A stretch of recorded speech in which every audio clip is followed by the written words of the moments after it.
The alarm went off at 3 in the morning. Ship time. Lieutenant Marcus Webb rolled out of his bunk and ran to the communication center. The red lights were flashing, which meant only one thing. Someone was in trouble. Webb sat down at his station and put on his headset. The Kepler research station was floating in space near a distant star. Their job was simple: listen to radio signals from across the galaxy. Most of the time it was boring work. Ships talking to each other. Planets sending weather reports. Nothing exciting. But this was different. The signal was weak and full of static. Webb turned up the volume and listened carefully. A voice was speaking in the Zilani language. He knew some of their words because humans had been trading with them for 20 years.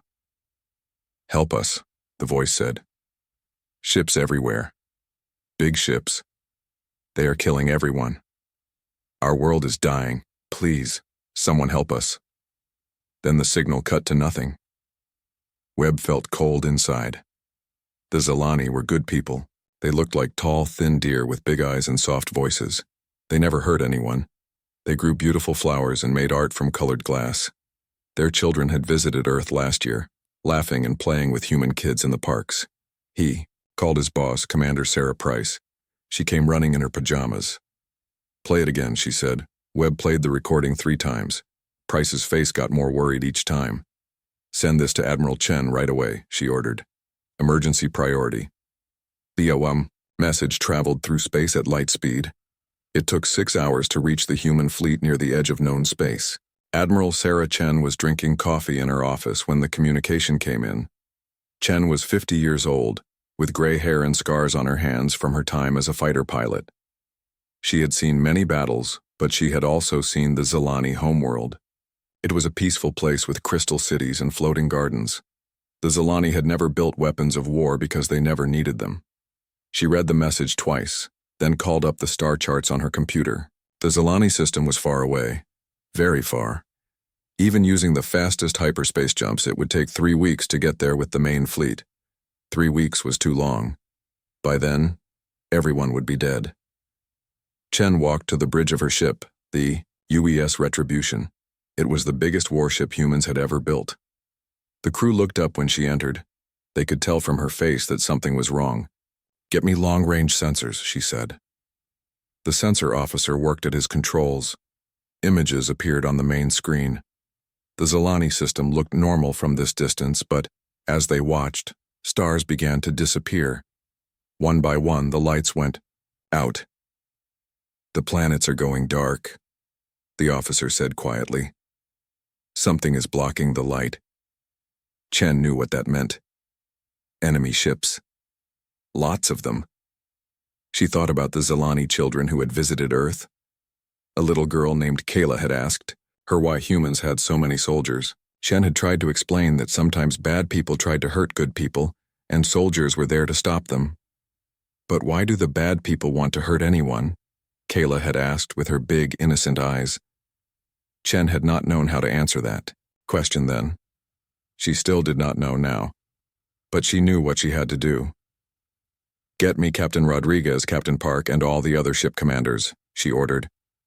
"Emergency meeting in 10 minutes. The captains gathered in the meeting room. Chen looked at each of their faces. These were good people, brave people. They had families back on Earth, but they were here far from home protecting others. "The Zilani are under attack," she said. "Unknown enemy force. Big fleet. They need help now." "How long to get there with the main fleet?" asked Captain Rodriguez. 3 weeks. The room went quiet. Everyone knew that was too long. "What about the emergency protocols?" asked Captain Park. Chen nodded slowly. The emergency protocols were dangerous. They meant pushing the ships beyond safe limits, overcharging the engines, flying faster than the ships were built to handle. Some ships might not survive the trip. "The Hellfire Protocol," she said. "We burn hot and fast, 30 ships, everything we have that can fly." "Admiral," said Captain Rodriguez carefully, "the odds will not be good. We don't even know how many enemy ships there are." Chen looked at the star chart again. Somewhere out there, peaceful people were dying. People who had never hurt anyone. People who had shared their art and their stories with humanity. I know a little Zilani girl named Kayla, Chen said quietly. She wanted to be an artist like her mother. She showed me a picture she drew of Earth's moon. She said it looked like a pearl in the sky. The captains listened without speaking. I don't know if she's alive, Chen continued. But if she is, she's scared right now. She's probably wondering why no one is coming to help her people. Chen stood up and looked at each captain. We're going to answer that distress call. We're going to show the galaxy what happens when someone hurts our friends. Prep your ships for emergency burn. We leave in 2 hours. As the captains left to prepare their vessels, Chen stood alone looking at the stars. Somewhere out there, monsters were destroying a peaceful world. But they had made one mistake. They had hurt humanity's friends, and humanity always remembered its friends. Warlord Thex stood on the bridge of his flagship and watched the Zilani world burn. The massive ship was 10 miles long and covered in weapons. Around it, 200 other warships spread across space like hungry wolves. The Korthak had been conquering worlds for 300 years. They were tall and strong, with thick skin like armor and teeth like knives. Their home planet was a harsh world of rocks and ice, where only the strongest survived. They had learned long ago that it was easier to take what they wanted than to make it themselves. Status report, Thekex growled to his officers. Sector 7 is now under our control, said Commander Vex. The Zilani defense fleet has been destroyed. 23 cargo ships tried to run. We caught all but 5. Thex nodded. The Zilani defense fleet had been a joke. 12 small ships with no real weapons. They had tried to protect their world by flying in circles and sending surrender messages. It took less than an hour to destroy them all. What about the civilians? Thekex asked. Many are hiding in underground shelters. We are digging them out. The ones we capture alive will make good slaves. They are weak, but they learn fast. This was how the Korthak always did things. Find a weak species. Attack with overwhelming force. Take everything useful. Kill the rest. They had done it 17 times before. It always worked because they chose their targets carefully. The Korthak never attacked species that could fight back. On the main screen, Thex could see the Zilani, capital city. The crystal towers that had taken centuries to build were now broken glass on the ground. Smoke rose from the beautiful floating gardens. The pearl-white streets were covered in dust and debris. Sir, called the sensor officer. We are getting transmissions from the planet. The Zilani are sending distress signals. Let them, Thex said with a cruel laugh. Who will answer? Their friends? The humans? The bridge crew laughed too. They had studied the humans before coming here. The intelligence report showed a soft species that liked to talk instead of fight. Humans made trade agreements and peace treaties. They sent diplomats and merchants, not warriors. The humans are 3 weeks away with their main fleet, said Commander Vex.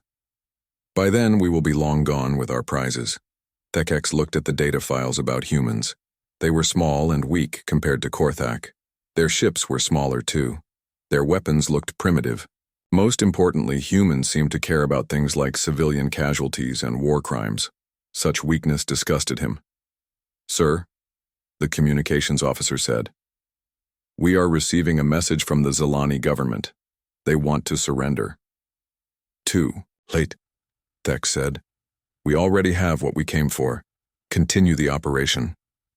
Down on the planet's surface, Korthak soldiers were loading cargo ships with stolen goods, rare crystals, advanced computers, art treasures, anything valuable.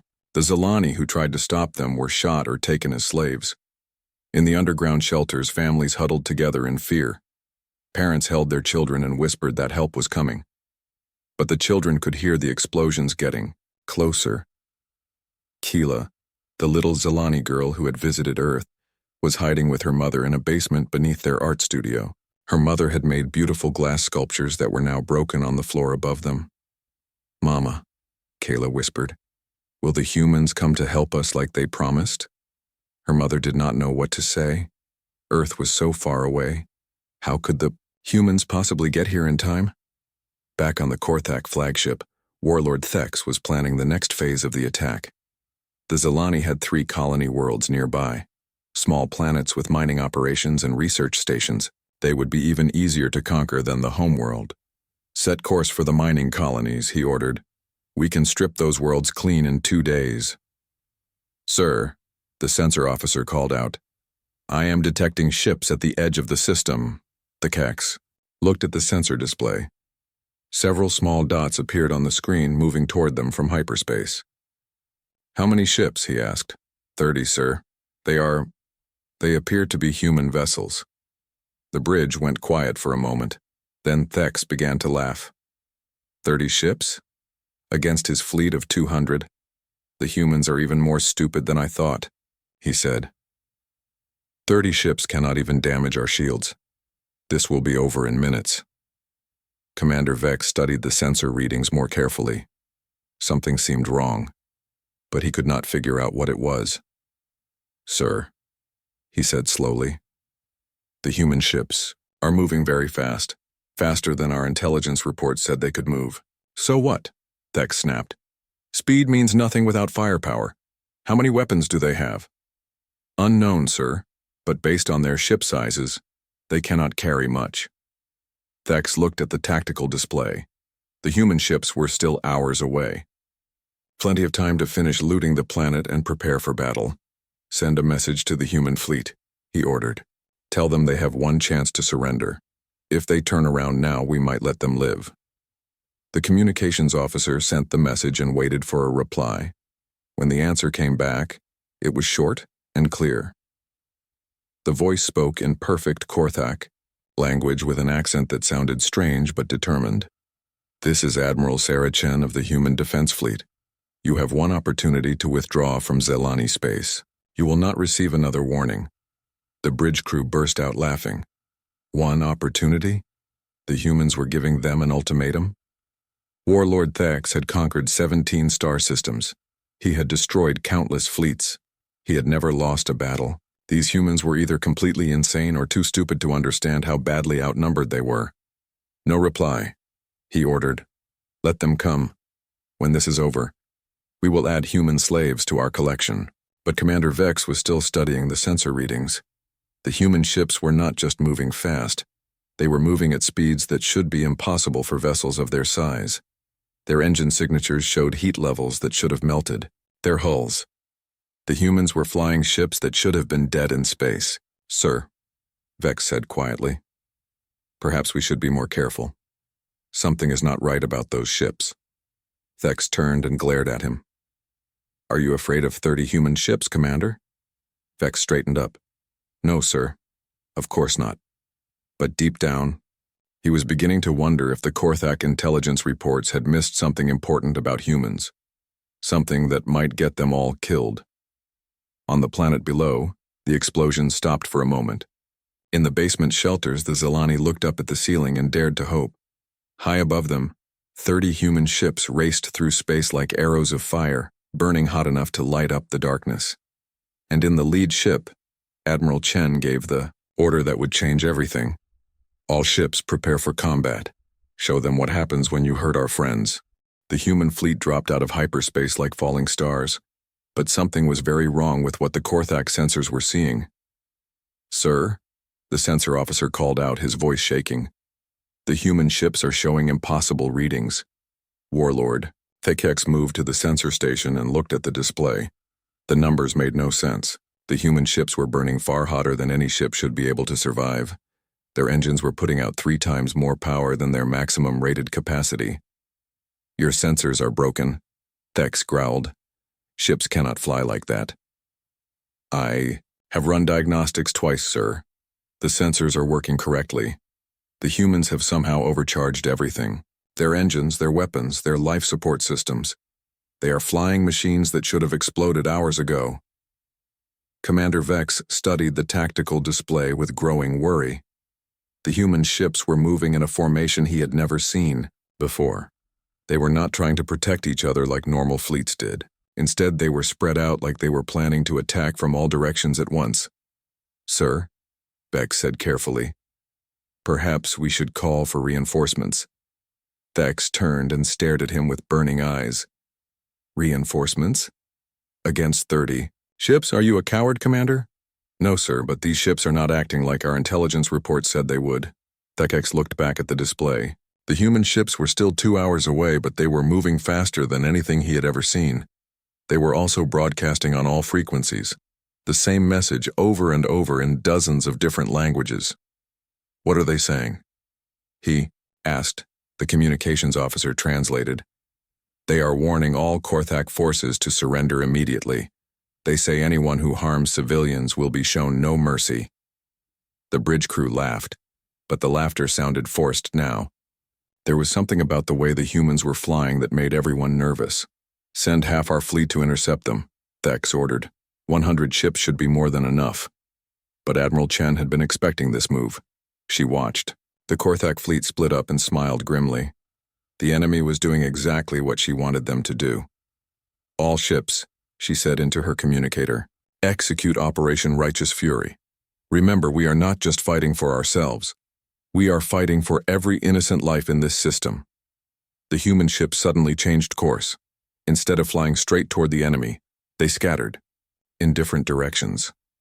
Some headed for the Korthak fleet, others flew toward the planet. A few disappeared behind the system's moons. On the Korthak flagship, confusion spread across the bridge. Where are they going? Thex demanded. This makes no tactical sense. But it made perfect sense to Admiral Chen. She had studied every detail of the Zelani system. She knew about the asteroid belt, the gas giants' moons, and the solar radiation patterns. The humans were not just attacking. They were using the entire star system as a weapon. Captain Rodriguez was the first to strike. Her ship, the UES Fierce Wind, had hidden behind the largest moon and now came screaming out at impossible speed. She had turned off her ship's safety systems and pushed the engines beyond their breaking point. Target acquired, she said calmly, to her crew. Korthak heavy cruiser dead ahead, all weapons fire. The Fierce Wind's weapons were not the standard human military equipment. These were things no civilized species would ever build. Kinetic rounds that moved at a significant fraction of light speed, antimatter warheads that could turn a battleship into a brief star, and something the humans called plasma lances that cut through enemy armor like it was made of paper. The Korthak cruiser's shields flared and died in seconds. The ship itself lasted only moments longer before it became a cloud of glowing debris. First kill confirmed, Rodriguez reported. Moving to next target. Across the battlefield, similar scenes played out. Captain Park had taken his destroyer into the asteroid belt and was using the space rocks as cover. He would pop out, fire a devastating salvo, then disappear again before the enemy could return fire. Lieutenant Commander Singh had done something that made even her own crew nervous.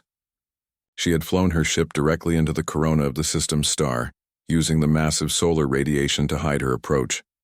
When she emerged, her ship was glowing red-hot, but her weapons were fully charged and ready. "This is Singh," she reported, as her torpedoes tore through a Korthak destroyer. "The sun is warm today. Perfect weather for a fight." On the Korthak flagship, panic was beginning to set in. In 10 minutes, they had lost 12 ships. 12 ships to an enemy that should not have been able to destroy even one. "How are they doing this?" Thex roared. "Our intelligence said human weapons were inferior to ours." Commander Vex was studying the weapon signatures with growing horror. "Sir, these are not the weapons from our intelligence reports. These are weapons designed for total destruction." The humans have built weapons that could destroy entire planets. But the most terrifying thing was not the weapons. It was the way the humans fought. They used their ships like guided missiles, ramming damaged vessels into Korthak formations. When Captain Miller's ship lost its main weapons, he flew it straight into a Korthak battleship and detonated his reactor core. The explosion lit up space for millions of miles. "Miller is gone," Admiral Chen said quietly. "But he took a battleship with him. His sacrifice will not be forgotten." This was something the Korthak had never seen before. Soldiers who fought like they were already dead. Pilots who sang battle songs while they died. Crews who cheered as their ships exploded as long as they took enemies with them. "Sir," the sensor officer called out in a voice full of fear, "the humans are broadcasting something new. Put it on speakers." Thex ordered. A human voice filled the bridge. It was Admiral Chen, and she sounded completely calm despite the raging battle around her. To all Korthak forces in this system, she said, you came here expecting to slaughter innocent people. You thought they had no protectors. You were wrong. We are humanity, and we do not forgive. We do not forget, and we do not leave our friends to die alone. The transmission paused for a moment. In the background, they could hear explosions and weapons fire. You have 5 minutes to begin withdrawing from this system, Chen continued. Any ship that does not immediately cease hostile actions against Zilani civilians will be destroyed. This is not a negotiation. This is a promise. Warlord Thex stared at the tactical display. In 15 minutes, the humans had destroyed 27 of his ships. His fleet still outnumbered them, but something had gone terribly wrong. These were not the soft, diplomatic humans from the intelligence reports. These were warriors, and they fought like the universe itself was burning. Sir, Commander Vex said quietly. Orders. Thex looked at the display again. The human ships were still moving at impossible speeds, still fighting with weapons that should not exist. And in the distance, more human ships were dropping out of hyperspace. Reinforcements were arriving. For the first time in his long career of conquest, Warlord Thex began to understand what real fear felt like. The battle for the Zilani system turned into something the galaxy had never seen before. The Korthak had expected a quick fight against weak enemies. Instead, they found themselves facing humans who fought like demons from their worst nightmares. Captain, Rodriguez pushed her ship into a dive that should have torn it apart. The hull screamed with stress, but she kept going. A Korthak battleship was firing on a group of escaping Zilani civilian ships. She could not let that happen. Emergency power to weapons, she ordered her crew. Everything we have. Captain, her engineer called out. If we fire at full power, we will burn out half our systems. Then we better make this shot count, Rodriguez said. The UES Fierce Wind fired every weapon at once. The energy discharge was so massive that nearby asteroids melted from the heat. The Korthak battleship tried to turn away, but it was too late. The combined blast tore through its armor and split the ship in half. Rodriguez's ship went dark as its power systems overloaded, but the civilian ships escaped. Good shooting, Rodriguez. Admiral Chen's voice came over the radio. Get your systems back online and rejoin the fight. Across the battlefield, Captain Park was doing something that defied all logic. He had flown his destroyer into the atmosphere of one of the system's moons. The gravity was crushing his ship, but he was using it as a slingshot. Coming around now, Park reported as his ship shot out from behind the moon like a bullet. Target in sight. A massive Korthak cruiser was bombarding the Zilani capital city. Park's ship hit it from underneath, where its shields were weakest. The cruiser had been built to fight enemies in space, not ships coming up from a planetary surface. Park's torpedo salvo hit the cruiser's reactor core. The explosion was so bright it could be seen from orbit. But the most incredible sight was happening on the surface of Zilani Prime itself. Human drop pods were falling like burning meteors through the atmosphere. Each pod contained a squad of human soldiers who had volunteered for what everyone knew was a suicide mission. The pods crashed into the Korthak ground forces, with devastating effect. From each one emerged soldiers wearing powered armor and carrying weapons that seemed to be built for fighting monsters, not other people. Sergeant Maria Santos kicked open her pod door and stepped out into hell. The Zilani capital was in ruins around her.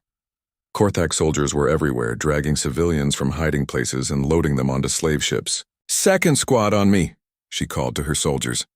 "Let's show these aliens what humans do to bullies."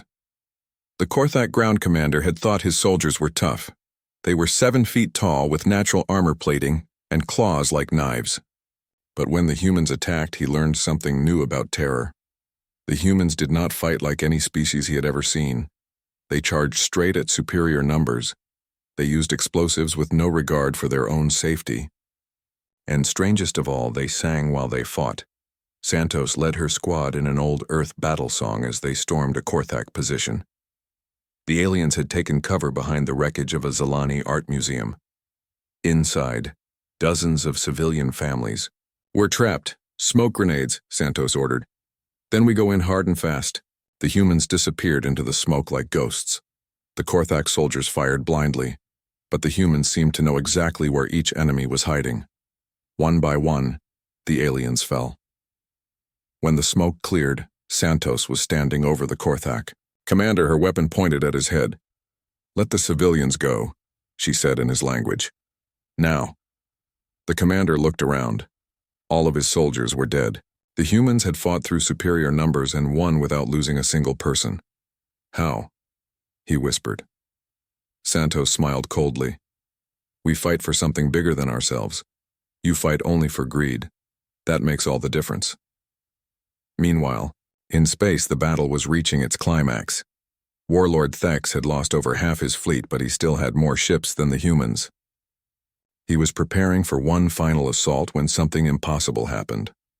Lieutenant Commander Chen, Admiral Chen's nephew, did something that made even the other humans stare in shock. His ship had been badly damaged and was losing life support. Instead of retreating, he flew it straight toward the Korthak flagship. "This is Chen," he said calmly over the radio. "I am beginning my final run. Tell my family I died fighting for our friends." "Chen." "No," Admiral Chen called out. "Pull back. That's an order." "Sorry, Admiral," Chen replied. "But some things are more important than orders." Chen's ship accelerated toward the flagship, its engines burning white-hot. The Korthak tried everything to stop him. Energy beams, missiles, defensive fire from 50 ships. Nothing worked. At the last second, Chen detonated his ship's antimatter core. The explosion was like a newborn star. The Korthak flagship, the most powerful warship in their fleet, simply ceased to exist. The blast wave destroyed 6 other ships and sent the rest spinning out of control. On the bridge of his escape pod, Warlord Thex watched his mighty fleet burning around him. In 2 hours, the humans had destroyed everything he had built over decades of conquest. "Sir," one of his surviving officers said. "What are your orders?" Thex looked at the tactical display. The humans had only 15 ships left, but they were still fighting, still singing their battle songs, still protecting. The Zilani with a fury that burned like the heart of a star. He had conquered 17 star systems. He had faced the warriors of a dozen species, but he had never faced anything like this. "Signal general retreat," he said quietly. "All ships, withdraw immediately." "Sir," the officer said in confusion, "we still outnumber them." Thex turned and looked at him with eyes full of a new kind of knowledge. "Numbers do not matter," he said. "These humans do not fight to win. They fight like they are already dead. They fight like victory is worth any price. How do you defeat an enemy who considers death in battle to be an honor?" The officer had no answer. As the surviving Korthak ships fled the system, Admiral Chen stood on her bridge and watched them go. Around her, the Zilani system was free again. The civilian ships were safe. The ground forces were liberating the captured cities, but the cost had been terrible. Of the 30 ships that had answered the distress call, only 15 remained. Good people had died today. Heroes had sacrificed everything. "Admiral," her communications officer said, "we are receiving a transmission from the planet. It's the Zilani government." "Put it through," Chen said. A familiar voice came over the speakers. It was Kayla, the little Zilani girl who had visited Earth. She was alive. "Admiral Chen," Kayla said, her voice shaking with emotion. "Thank you. Thank you for coming. Thank you for remembering us." Chen closed her eyes and thought of all the brave souls who had died to make this moment possible. "We promised we would always be your friends," she said softly. "Humans keep their promises." Warlord Thex floated in his escape pod among the wreckage of his once mighty fleet. Around him, the remains of 200 warships drifted like broken toys. His flagship was gone. His army was scattered. His dream of conquering the Zilani had become a nightmare. Blood ran down his face from a head wound. His communication system was damaged, but it still worked. With shaking hands, he activated the emergency transmitter and sent a message back to the Korthak hegemony. "This is Warlord Thekex," he said, his voice hollow with defeat. "The Zalani operation has failed. The humans are not what we thought they were." He paused and looked out at the burning ships floating in space. "Do not engage the humans," he continued. "They are not like us. They are not like anyone. They fight with weapons that should not exist. They use tactics that make no sense. They will die for strangers without hesitation." Thek's voice grew quieter, more afraid. "I have conquered 17 star systems. I have never lost a battle. But these humans, they do not fight to win. They fight like the universe itself depends on their victory. Stay away from them. Stay away from anyone they call friend." The transmission ended. Somewhere in the darkness of space, a rescue ship would eventually find him. But Thex knew his days as a conqueror were over. No one would follow a warlord who had been defeated by 30 ships. On the bridge of the UES Retribution, Admiral Chen watched the last Korthak vessels disappear into hyperspace. The battle was over, but her work was not done. She turned to her communications officer. "Open a channel to the entire galactic network," she ordered. "All frequencies. Maximum range." "Admiral," the officer said nervously, "that will reach every government, every military, every planet in known space." "Good," Chen said. "That's exactly what I want." The officer worked at his controls for several minutes. Finally, he looked up and nodded. "Channel open, Admiral. You are broadcasting to the entire galaxy." Chen took a deep breath. What she was about to say would change everything. There would be no going back after this. "This is Admiral Sarah Chen of the Human Defense Fleet," she began, her voice clear and strong. "Today we answered a distress call from the Zalani people. We found them under attack by the Korthak hegemony, a species that preys on the innocent and the defenseless. Around the galaxy, millions of beings stopped what they were doing to listen. In government buildings, military headquarters, and space stations, alien leaders gathered around communication screens. The Korthak believed they could destroy a peaceful civilization without consequences." Chen continued. "They believed wrong. Humanity stands with all those who choose peace over violence, creation over destruction, hope over fear." On a trading station near the galactic core, a group of merchant captains looked at each other with surprise. They had heard rumors about the humans, but they had never imagined this. "Let this serve as notice to all who would prey upon the innocent," Chen said. "Humanity remembers its friends. We will cross any distance, pay any price, and face any odds to protect those who cannot protect themselves." In the royal palace of the Drakmari Empire, the emperor listened with growing interest. His species had been neutral in most galactic conflicts, but they were always looking for strong allies. "We do not seek war," Chen's voice continued, "but we will not allow evil to triumph while we have the power to stop it. To the peaceful species of this galaxy, know that you are not alone. To those who would harm them, know that humanity is watching." The transmission paused for a moment. In the background, listeners could hear the sounds of rescue operations and medical teams working to save lives. "The Korthak came to this system with 200 ships," Chen said. "They left with less than 50. This was not luck. This was not superior technology. This was the result of beings who fight for something greater than themselves, something worth dying for." On the Korthak homeworld, the High Council listened in stunned silence. They had just lost their most powerful fleet to a species they had dismissed as weak traitors. "Test this truth at your peril," Chen concluded. "Humanity does not bluff. Humanity does not forget. And humanity always keeps its promises to its friends." The transmission ended, but its effects rippled across the galaxy like waves from a dropped stone. On Zalani Prime, the rebuilding had already begun.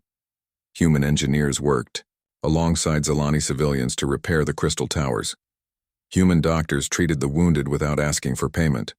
Human soldiers helped search for survivors in the rubble. Little Keela found Admiral Chen in the ruins of her mother's art studio. The Admiral was helping to carefully collect pieces of broken glass sculptures, trying to save what could be saved. "Admiral," Keela said softly, "why did you come? We are so far from Earth." Chen knelt down to Keela's level and smiled. Because you showed me a picture of our moon once. You said it looked like a pearl in the sky. Anyone who can see beauty like that is worth protecting. Kayla hugged the Admiral tightly. Will you stay and help us rebuild? For as long as you need us, Chen promised. In the days that followed, something remarkable happened across the galaxy.